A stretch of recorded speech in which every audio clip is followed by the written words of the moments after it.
C'est l'heure du journal de l'Afrique. Soyez les bienvenus sur France 24. À la une ce soir, les conséquences de la guerre au Soudan sur le Tchad.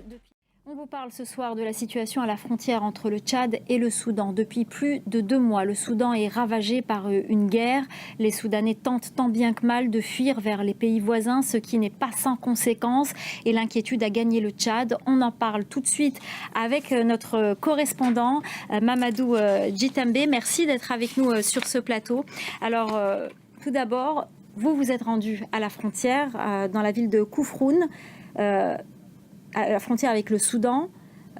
Quelle est la situation? Qu'avez-vous vu sur place? Merci Myriam. Merci beaucoup Mamadou Djitambe, notre correspondant à N'Djamena. Merci d'être venu sur ce plateau pour nous parler de la situation à la frontière entre le Soudan et le Tchad. Merci pour votre décryptage. Une quarantaine de pages pour expliquer ce qui s'est passé début juin lors des violences meurtrières au Sénégal. Le PASTEF, le parti de l'opposant sénégalais Ousmane Sonko, a livré sa version des violences dans un mémorandum publié mardi à Dakar. Une réponse au livre blanc publié par le gouvernement sur ces émeutes. La correspondance à Dakar d'Elimandao. Cette manifestation durement réprimée à 4 jours de la présidentielle en Sierra Leone, des centaines de partisans du principal parti d'opposition ont manifesté pour exiger le départ du président de la CENI, accusé de favoriser le président sortant Julius Maada Bio. Laurent Verstecher.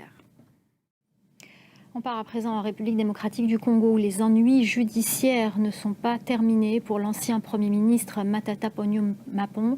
Il est soupçonné d'être impliqué dans une affaire de détournement de fonds. Le procureur général a saisi à nouveau le bureau du Sénat pour solliciter l'autorisation d'instruction judiciaire contre le sénateur. Matata Ponyo dénonce, lui, un acharnement politique. Les précisions à Kinshasa d'Aurélie Bazaraki-Bangoula.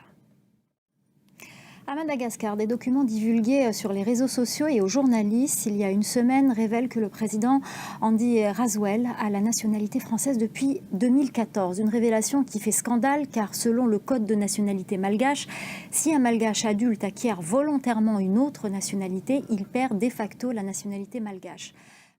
Alors tout d'abord, cette révélation a fait l'effet d'une bombe. Pourquoi cette double nationalité fait autant polémique ? Oui, alors effectivement, c'est une révélation qui a fait le buzz à Madagascar.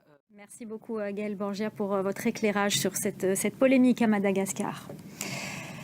Vous le savez, depuis des décennies, la Guinée-Bissau est une plaque tournante de trafic de drogue, un commerce qui a de lourdes conséquences sociales pour ce petit pays. Selon l'Observatoire national des drogues, entre 30 à 40% des jeunes ont fait usage de drogues dures. La prise en charge de ces toxicomanes est quasi inexistante. À Bissau, un pasteur pentecôtiste prétend soigner les drogués grâce à la prière. Nos envoyés spéciaux Sarah Sako et Sam Bradpis ont visité ce centre et découvert les graves abus dont sont victimes les patients. Reportage. Voilà, c'est la fin du journal de l'Afrique. Merci aux équipes en régie, merci à notre chef d'édition Célia Caracena, merci à nos correspondants et merci à vous pour votre fidélité.